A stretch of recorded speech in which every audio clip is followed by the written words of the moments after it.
itong OLA na i-review natin ay nagpapaloan daw ng up to 10,000 pesos for first-time user. Hello mga ka-London! Loan dito, loan doon. Panibagong araw, panibagong online loan application na naman ang ating pag-uusapan at re-reviewin. Tara, samahan niyo kung alamin kung ito na ba ang magiging solusyon sa pera problema natin. At syempre, kung bago ka lang sa channel na ito, ay huwag mong kalimutang mag-subscribe at i-click ang notification bell para lagi kang updated sa mga susunod pa nating mga videos. Ayan nga, kung nangangailangan ka ng 10,000 ngayong araw, eto daw ang ino-offer na itong online loan application na i-review natin ngayong araw. Pero syempre, huwag muna tayong mag-expect na 10,000 nga ino-offer niya dahil for first-time user, ang 10,000 pesos po ng offer ay malaki. At sa mga naghahanap nga dyan ng online loan application na legit, ay patuloy lang po kayo manood ng ating mga videos dahil hindi po tayo titigil maghanap ng online loan application na legit, mataas ang binibigay na credit limit, mababa ang mga interest at service fee, at syempre, mahaba yung loan term. Although, ang hirap pong makahanap ng ganyang klase ng online loan application, pero sa ating channel ay hindi nga po tayo titigil maghanap para pag kayo ay nangailangan at nagipit, ay meron kayong pwedeng mautangan.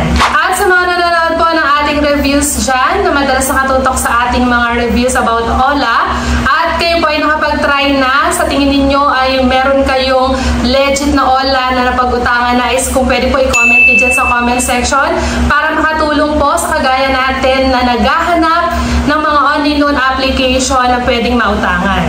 At kung ikaw nga ay isa sa madalas mag-apply pero madalas ding ma-disapprove or ma-reject sa ina-apply yung online loan application, huwag kang mawala ng pag-asa dahil dito sa ating channel ay namimigay tayo ng instant Gcash giveaway sa masuwerteng mapipili. Ano nga lang bang dapat mong gawin? I-like lang ating video at mag-comment sa comment section para sa chance ang manalo. Nagkakaroon ka na ng idea sa mga online loan application and at the same time, may chance ka pang manalo. Kaya anong pang hinihintay mo? I-like lang ating video at mag-comment na agad chance sa comment section. At kung ngayong araw nga ay nagigipit ka at naghahanap ka ng OLA na pwede mong mautangan, kung ano man yan at para saan mo man yan gagamitin, pang tuition yan man yan ng anak mo or pang tuition mo or pang open man ng maliit na negosyo or pambayad din sa mga natambak na nating utang, pinagpipray ko na sana is sa mga darating na panahon hindi mo na kailangang humanap ng online loan application dahil hindi ka mo na kailangang mangutang dahil nga financially stable ka na. Pero dahil sa ngayon nga ay nagigipit ka pa, kagaya ko din na naghahanap ng online loan application, alamin na nga natin kung ano ba or sino ba itong online loan application na nag-o-offer ng 10,000 pesos for first-time user. Ready ka na bang malaman kung anong online loan application ito? Kung ready ka na, ito ay walang iba kundi si Ready Peso Online Cash Loan. Ito ay under ng Eco Lending Corporation at ito ay kasalukuyan ngayong may 4.8 na ratings na napakataas niyan. Mataas man ang ratings niyan, hindi tayo nakakasiguro dyan na maganda talaga ang ino-offer na ito. Kaya ang mas mainam natin gawin ay alamin natin kung magkano ba talaga ino-offer na itong online loan application na ito, magkano ang mababawas or yung mga interest dyan, at syempre yung kanyang loan term. At syempre malalaman nga natin hanggang dulo na itong video na to. And sa mga magtatanong nga pala kung saan available itong sa Ready Peso, ito ay available lamang po sa App Store. Kaya naman, mga iOS users lamang po ang pwedeng makapag-try at makapag-download na itong application na to. At ito nga, nakalagay sa kanyang ads na ito ay nagpapaloan nga ng up to 100,000 pesos. Siguro ito ay para sa mga repeat user or repeat na naglo-loan na dito at may magandang credit standing. And ito nga, pagka-install ko dito, syempre para tayo ay makapag-login or makapag-register pag wala pa tayong account, is kailangan natin syempre ilagay ang ating active phone number para makapag-send sila sa atin ng verification code. And ito nga si Ready Peso ay nakalagay dito na 120 days daw kanyang loan term. At ito nga, pagka-login at pagka-register nga natin dito is 10,000 pesos nga daw ino-offer na ito. Sana nga no, totoo talagang 10,000 ang ino-offer niya dahil kung totoo yun is magandang offer na yan for first-time user. At ito nga yung mga sasagutan nating steps. Una yung authentication, susunod yung personal information, next is job information, contact information, at yung pinakahuli nga is yung payment account information kung saan natin marireceive yung amount or yung credit limit na ibibigay nila sa atin. And syempre, kung makikita nyo nga dyan, Si Ready Peso ay si Nano Loan din. So, nagpalit lang din to ng pangalan ng online loan application. Pero syempre, sisilipin pa rin natin. Baka naman kasi magandang ino-offer na netong si Ready Peso. Minsan nagtataka tayo, bakit nakita na nga na nagpalit lang ng pangalan pero tinutuloy pa rin yung review. Kasi nga, syempre, hindi lang naman yung credit limit na ibinibigay, hindi lang yung loan term, hindi lang yung mababawas yung dapat nating alamin, kundi dapat malaman din natin kung ano ba online loan application na to, kung nagpalit lang ba ito ng pangalan, para at least nagkakaroon din kayo ng idea na ito palang online loan application na ito ay may dati ng pangalan at nagpalit lang din ng pangalan, para at least kung makita nyo nagpalit lang ng pangalan at nakapag-try na kayo dun sa dating online loan application or dun sa dating yung pangalan, at kung ayaw mo na nga magtuloy dahil hindi magandang ino-offer, ay hindi na masasayang ang oras mo. And then na nga, try na natin mag-apply. So dito sa authentication, dahil ito yung first step, kailangan natin mag-upload ng picture ng ating ID. At dito nga is meron ding facial recognition para lang i-check kung ikaw ba talaga yung naglo-loan or nagamit lang yung ID mo sa paglo-loan.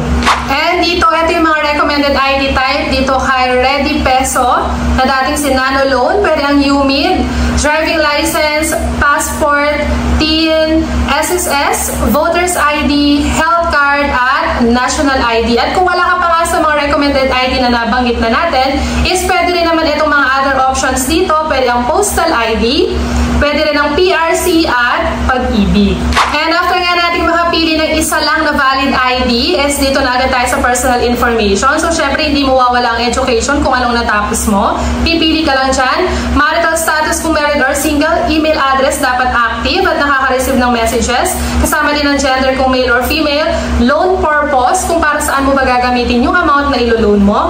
Kasama din ang address details, home phone, at yung number of children. Kung wala ka pa namang anak, 0 lang ilalagay mo dyan.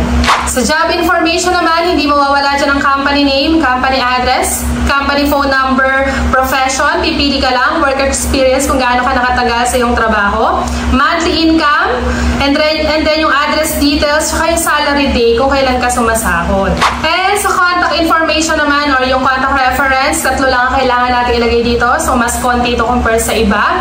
And yung 3 na yun, syempre pakakaisipin natin laging mabuti, dahil sabi ko nga, madalas dito nagkakaproblema yung mga naglo-loan sa mga online na yan, dahil hinihingi lang 3 pero lahat ng contact sa ating phone is na-access nila. Kaya naman mag-ingat-ingat din tayo. Mas maganda kung magta-try talaga tayong mag-loan is 3 hanggang 5 lang ang nasa phone book natin, para at least yun lang ang bilang ng chance na pwede nilang matawagan or ma-message. And after nga dyan is dito na agad tayo sa payment account information, kung saan ba natin marireceive at babayaran yung amount na niloan natin. At dito nga, pwede sa bank or e-wallet, at sa e-wallet pwede ang GCash, PayMaya, Coins, OmniPay, Shopee, at GrabPay.